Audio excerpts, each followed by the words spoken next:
آگے علیہا کے لفظ استعمال ہوں گے اور یہ بھی نفس کی طرف لوٹے گا۔ لام جب استعمال ہوتا ہے نا کسی کے حق میں استعمال ہوتا ہے، مثال اس کی دوسری لے لیں کہ شاہد لہو، جب بولتے ہیں نا شاہد یشہد، تو لام استعمال ہوتا ہے صلہ شاہدہ کے ساتھ، تو مطلب ہوتا ہے کسی کے حق میں گواہی دینا، اور جب یہی شاہدہ کے ساتھ علی صلہ استعمال ہوتا ہے تو مطلب ہے کسی کے خلاف گواہی دینا۔ تو شاہدہ علیہ زیدن، تو مطلب ہوگا کہ زید نے اس کے خلاف گواہی دی، ٹھیک ہے۔ تو یہاں پر بھی وہی ہے، فمن اہتدی، جس نے ہدایت اختیار کی، جو ہدایت یافتہ ہوا، فلنفسہ، تو وہ اس نفس کے لیے ہے، یعنی اس نفس کے حق میں ہے۔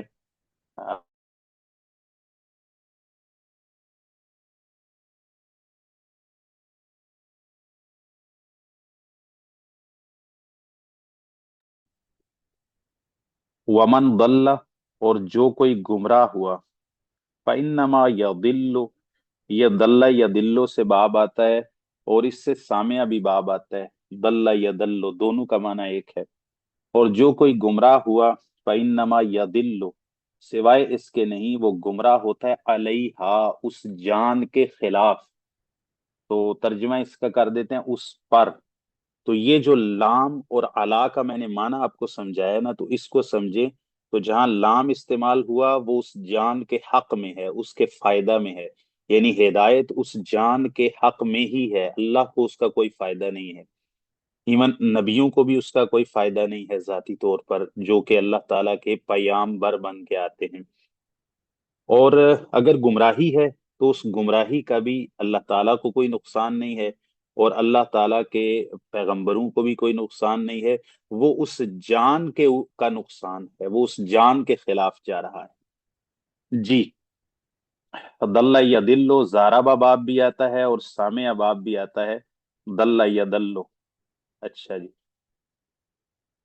وما انت علیہم بوکیل، اچھا، ما مشابہ بلیسا ہوگا، انتا اس کا اسم ہوگا محلن مرفوع، بی وکیلن، آپ سمجھتے ہیں کہ جو ما مشابہ بلیسا ہوتا ہے، یا لیسا کی خبر پر با زائدہ برائے تاکید داخل ہوتا ہے، یہ فرق بھی ہوتا ہے کہ ما سادہ نافیہ ہے، یعنی جو آپ سمجھتے ہیں کہ ما نافیہ دو طرح کا ہوتا ہے، ایک کو کہتے ہیں کہ جو ما عمل نہیں کرتا، یعنی وہ کوئی رفع نصب نہیں دیتا، بس وہ نفی کا فائدہ دیتا ہے، باقی جملہ اپنے حساب سے چلتا ہے۔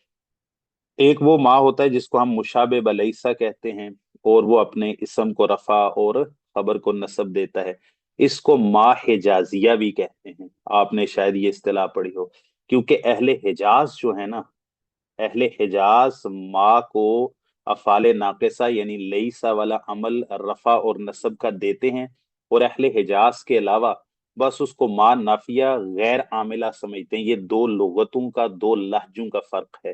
ما جس کو ہم مشابہ بلیسا کہتے ہیں، یہ تمام عرب کے ہاں نہیں ہے، اس کو ما الحجازیہ بھی کہتے ہیں، یعنی اہل حجاز اس کو عمل دیتے ہیں کہ یہ لیسا والا عمل کرتا ہے، فعل ناقصہ والا، اور دوسرے جو حجاز کے علاوہ کے لوگ ہیں وہ اس کو عمل نہیں دیتے، وہ کہتے ہیں غیر عامل ہے، بس نفی کا فائدے دے گا، باقی جملہ اپنے سیاق کے حساب سے چلے گا۔ تو قرآن مجید میں کیونکہ یہ حجاز اور قریش کے لغت پر قرآن نازل ہوا ہے، فصیح ترین یہی ہے، تو ما مشابہ بلیسا ہے۔ اچھا، مشابہ بلیسا کہاں ہوگا ما اور کہاں نہیں ہوگا، تو ویسے بھی خبر کے منصوب ہونے سے پتہ چل جاتا ہے، اور اسم کے مرفوع ہونے سے تو پتہ نہیں چلے گا، مطلب آپ کہتے ہیں ما زید قائم، تو یہاں پتہ چل جائے گا کہ آپ نے ما کو عمل نہیں دیا، کیونکہ آپ نے زیدن کو بھی مرفوع پڑھا اور اس کی خبر قائم کو بھی خبر پڑھا، مرفوع پڑھا، تو ما کو آپ نے صرف ما نافیہ بنایا، مجرد نافیہ، آپ نے ما حجازیہ یا مشابہ بلیسا عاملہ نہیں بنایا۔ لیکن جب آپ کہتے ہیں ما قائم، ما زیدن قائم، جب آپ نے اس کو نصب دے دیا تو یہ بات آپ کی کہ آپ نے ما کی وجہ سے قائم کو نصب دیا ہے۔ ایک اور بات صحیح نہیں دلیل ہوتی، ایک اور علامت آواز ہوتی ٹھیک ہے سے کہ یہ ما عاملہ ہے یا نہیں ہے، جب اس ما کی خبر پر با زائدہ برائے تاکید داخل ہو جائے تو اس کا مطلب ہے کہ اس کو ما مشابہ بلیسا بنایا ہے اور ما حجازیہ بنایا ہے، ما عاملہ بنایا ہے۔ تو اکثر لیسا اور ما جو مشابہ بلیسا ہے، اس کی خبر پر با زائدہ برائے تاکید داخل ہوتا ہے۔ اس کو مجرد زائدہ کہنا درست نہیں ہے، بعض لوگ ترکیب کرتے ہوئے کہتے ہیں با زائدہ، یہ درست نہیں ہے بھائی۔ قرآن مجید میں کوئی لفظ زائد کیسے ہو سکتا ہے؟ تو یہ قرآن مجید کی فصاحت و بلاغت کے خلاف ہے، اللہ تعالیٰ کا کلام ہے، تو آپ کہیں گے زائدہ برائے تاکید، یعنی یہ ترکیب میں معمول ہونے کے اعتبار سے تو یہ زائد ہے، لیکن اس کا معنی یہ مجرد زائد نہیں ہے بلکہ یہ تاکید کے لیے آتا ہے۔ ما مشابہ بلیسا ہوگا، انت محلن مرفوع اس کا اسم ہوگا، اور با زائدہ برائے تاکید اس کو کہیں گے۔ وکیل لفظاً تو مجرور ہوگا کیونکہ با اس پر داخل ہے، لیکن محلن وہ اس پر عمل نہیں کر رہا، ہم کہیں گے محلن یہ منصوب ہے اور ما مشابہ بلیسا کی خبر بن رہا ہے، علیہم یہ وکیل کے متعلق ہوگا، یعنی ما انتا علیہم بوکیل، با زائدہ برائے تاکید، اور وکیل لفظاً مجرور اور محلن منصوب، ما مشابہ بلیسا کا اسم۔ جی تو روزانہ ایک دو ترکیب کر لیں تو یہ کافی ہے، ظاہر ہے سارے پورے کے پورے سبق ہی آپ ترکیب کر بھی نہیں سکتے، ممکن بھی نہیں ہوتا۔ اچھا جی، آگے مسئلہ آ گیا ہے جی، یہ سب یہ جملہ اسمیہ ہوگا، جملہ فعلیہ ہوگا؟ جملہ اسمیہ، جملہ اسمیہ جی، فعل تو ہے ہی نہیں نا، جملہ فعل اس وقت وکیل ہوگا جب کانا ہو، سارا ہو، اسبحا ہو، امسا، زلہ، باتا، جو باقی افعال ناقصہ ہیں 13۔ تو جب فعل آئے گا وہ افعال ناقصہ میں تو ہم جملہ فعلیہ کہیں گے، جب فعل نہیں آئے گا، جب فعل ہے ہی نہیں، تو پھر تو وہ جملہ اصل میں مبتدا خبر پر داخل ہو رہے ہیں نا، تو پھر ہم اس کو جملہ اسمیہ ہی کہیں گے، جیسے افعال حروف مشبہ بالفعل کے جملے کو بھی آپ جملہ اسمیہ ہی کہتے ہیں۔ تو انا زیدن قائم جملہ اسمیہ ہے جی۔ پھر سر یہ اصل اچھا میں وکیل جو ہے، یہ وکیل تو وہ ہے اس میں مفعول ہے نا، نہیں فاعل ہے، تو ہاں یہ نہیں، جو ہے وکیل یہ اس صفت، کی خبر ہے۔ ہاں یہ ما کی خبر ہے، ما کی خبر ہے، اور با زائدہ برائے تاکید کے داخل ہونے کی وجہ سے لفظاً مجرور ہے، یعنی لفظ میں تو وہ مجرور ہی ہے، لیکن اپنے محل کے اعتبار سے، اپنے اعراب کے اعتبار سے چونکہ ما کی خبر بن رہا ہے اور ما کی خبر منصوب ہوتی ہے تو محلن منصوب ہے۔ اچھا تو شیزا جی، یہ عمل تو کوئی نہیں کر رہا نا، جیسے کوئی وہ جو وہ کرتے ہیں اس میں فائل اور یہ سب جو عمل کرتے ہیں اس طرح کے عمل تو نہیں کر رہا، بس یہ کہ خبر ہے۔ ہاں یہ تو ابھی عمل نہیں کر رہا نا، یعنی عمل اس وقت ہوتا ہے جب اس کا آگے فائل یا نائب فائل وغیرہ کوئی معمول آ جائے، تو اس کا آگے معمول نہیں ہے۔ وکیل صفت مشبہ ہے نا، صفت مشبہ ہے، فعیل ان فعیل کے وزن پر۔ جی اللہ یتوفل یہ مبتدا خبر کا جملہ ہوگا، یتوفا باب تفاعل ہے، مادہ ہے اس کا واو فا اور یا، یعنی وفا یفی سے پورا پورا دینا، یا تو اس سے باب تفاعل میں چلا گیا تو یہ ہو گیا توفا یا توفا توفین۔ اچھا اس کا مصدر کو بولتے ہیں توفی۔ اچھا توفی کا کیا مطلب ہوتا ہے؟ توفی کا مطلب ہوتا ہے کسی چیز کو پورا پورا لے لینا، یعنی اس میں کوئی نقص نہ چھوڑنا، اس کو پورا پورا حاصل کر لینا، لے لینا، قبض کر لینا۔ تو اس کا معنی وفات نہیں ہوتا، یعنی اس کا توفا یا توفا کا اصلی معنی، حقیقی معنی یعنی موت نہیں ہے۔ چلو وفات تو اس کے مصدر میں آ جاتا ہے تو وہ ٹھیک ہے، لیکن موت نہیں ہے۔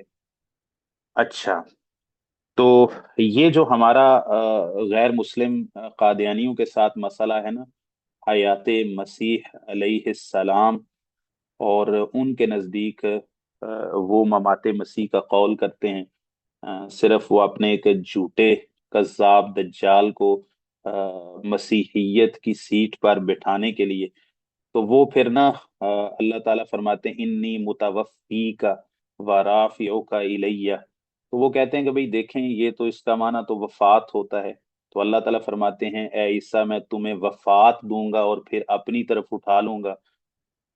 تو وہ توفی اور وفات کے مصدر سے فائدہ اٹھانے کی کوشش کرتے ہیں اور عام مسلمانوں کو گمراہ کرنے یا شبہ دینے کی کوشش کرتے ہیں. تو یہ قرآن مجید کی آیت اس بات پر شاہد ہے کہ توفا کا لفظ یا توفی کا لفظ یہ موت کے لیے حقیقی طور پر نہیں آتا، بلکہ اس کا سیاق و سباق بتاتا ہے. اللہ تعالیٰ نے پیچھے ہم نے پڑھا یوفی الصابرون اجرہم، تو کیا اللہ تعالیٰ ان کے اجر کو وفات دیں گے؟ تو مطلب وفا یفی یا توفا یا وفا یوفی یا اوفا یوفی، اس طرح ابراہیم الذی وفا، تو مطلب کیا کہ ابراہیم جس نے وفات دی نہیں، مطلب یہ ہے کہ ابراہیم وہ ہیں جس نے پورا پورا اپنے عہد کو نبھایا. تو اس کا مطلب ہوتا ہے کسی چیز میں کوئی نقص نہ چھوڑنا، پورا پورا کسی چیز کو وصول کر لینا، لے لینا، قبض کر لینا، یہ معنی ہے. اس کا حقیقی معنی موت نہیں ہے. موت اس کے سیاق و سباق سے، جہاں یہ سیاق و سباق میں موت کے لیے استعمال ہوگا تو وہاں موت ہوگی، اور جہاں یہ مطلق استعمال ہوگا تو مطلق استعمال میں اس کے مادہ میں موت کا معنی نہیں. ٹھیک. اللہ یتوفل، دیکھنا اب اللہ تعالیٰ نے یہاں پر نیند کے اوپر بھی توفی کا لفظ استعمال کیا ہے، اور نیند کے علاوہ پر بھی اللہ تعالیٰ نے جو حقیقی موت ہے جس میں انسان دنیا سے چلا جاتا ہے، مر جاتا ہے، اس پر بھی توفی کا لفظ استعمال کیا ہے. اللہ یتوفی الانفس، اللہ تعالیٰ پورا پورا لے لیتا ہے، قبض کر لیتا ہے تمام جانوں کو، حین موتہا، ان کی موت کے وقت. ٹھیک ہے. اگر یتوفا کا اپنا معنی یتوفا خود سے موت پر دلالت کرتا تو ساتھ موت کی قید لگانے اور کنڈیشن لگانے کی ضرورت ہی نہیں تھی، کیونکہ توفی کے اپنے لفظ میں ہی موت کا معنی داخل تھا. تو اس سے معلوم ہوا کہ توفی کا جو لفظ ہے یہ بذات خود نہ موت کے لیے ہے نہ موت کے انکار کے لیے. اس کا سیاق و سباق اور اس کا جو جملے میں استعمال ہے اسلوب بتائے گا کہ کہاں یہ موت کے لیے آتا ہے اور کہاں نہیں آتا. اچھا جی. اللہ تعالیٰ پورا پورا لے لیتا ہے، قبض کر لیتا ہے تمام جانوں کو، ہینا موتیہا، ان کی موت کے وقت. یہ موت حقیقی پر بولا جا رہا ہے جب دنیا سے انسان کی رخصتی ہوتی ہے، ملک الموت اس کے پاس آتا ہے. واللتی، اور ان جانوں کو بھی اللہ تعالیٰ پورا پورا لے لیتا ہے، قبض کر لیتا ہے، لم تمت، جو ابھی مری نہیں ہے، فی منامہا، ان کی نیند کے وقت. یعنی نیند میں بھی اللہ تعالیٰ جانوں کو پورا پورا قبض کر لیتے ہیں. تو یہ شیخ دو طرح یہاں کی موت. شیخ یہاں یتوفا کا مطلب موت اور پھر ہینا موت، یہ دو مرتبہ ایک ہی چیز کے لیے موت تو نہیں پھر آئے گا نا؟ ہاں یہی تو میں کہہ رہا ہوں نا کہ یتوفا کے اپنے لفظ میں اگر صراحت کے ساتھ موت کا معنی ہوتا تو یتوفا کا معنی تو اصل میں قبض کرنا ہے.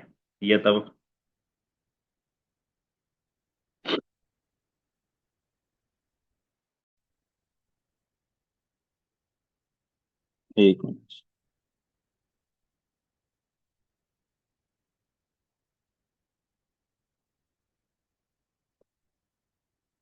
میری آواز ٹھیک آ رہی ہے آپ کو؟ لگتا ہے آواز میں مسئلہ ہوگا. جی شیخ سر ابھی ٹھیک ہے تک شیخ جی آواز. سر آ رہی آواز صاف ہے. ابھی جی پہلے شیخ آواز آ رہی ہے. جی ابھی آ رہی ہے بہتر آ ٹھیک ہے.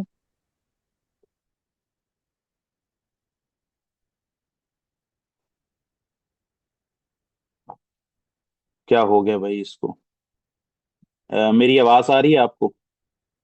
جی بالکل آ رہی ہے شیخ محترم. جی شیخ آواز بالکل ٹھیک ہے ابھی. السلام علیکم.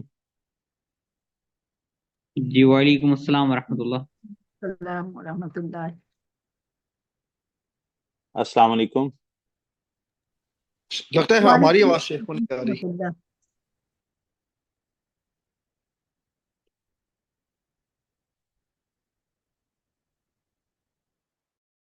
السلام علیکم. میری آواز آ رہی ہے؟